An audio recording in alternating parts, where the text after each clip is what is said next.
Thailand mga bro, babawiin daw ang panalo ng Gilas Pilipinas kontra Malaysia at Poy Iram pinapatanggal na.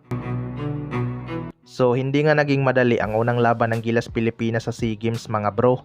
Puro nga sablay ang kanilang opensa sa first quarter kaya umabot sa 7 points ang biggest lead ng Malaysia.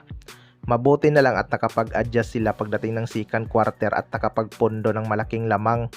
Naibaba pa naman ng Malaysia sa single digit ang lead noong second half mga bro. Pero nag-take over na nga itong si Bobby Ray Parks Jr. at Robert Bolek para buhatin ang opensa ng Gilas Pilipinas.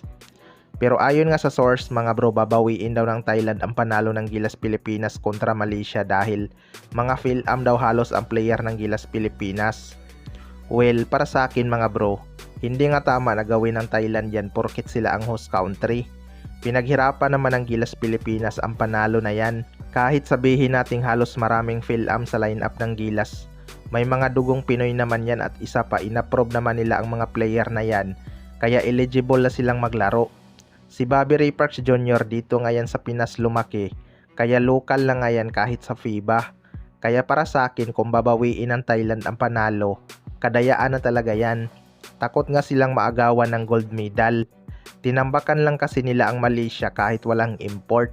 Malakas naman ang lineup na yan ng Gilas, wala lang talaga silang chemistry dahil kulang sa preparasyon. Sa kabilang banda naman mga bro, Poy Iram pinatanggal na. Ito ngang si Poy Iram ay late nang na-approve sa lineup ng Gilas Pilipinas kahit na pure Filipino ito mga bro.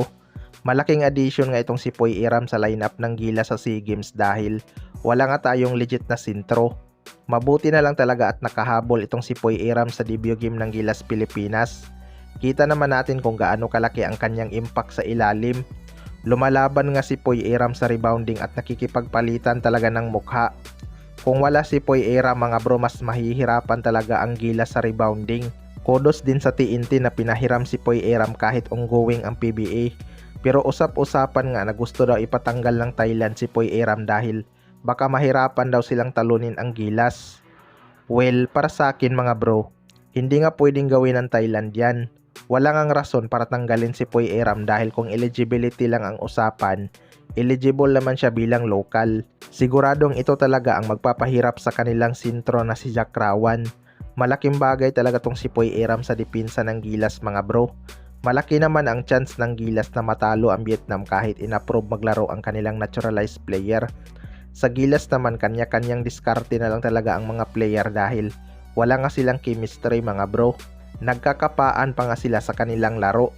Hindi kasi yan ang original na lineup ng Gilas na bago lang dahil sa walang kwentang roles ng Thailand.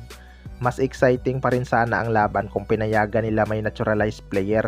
Kayo mga bro, ano masasabi nyo tungkol dito?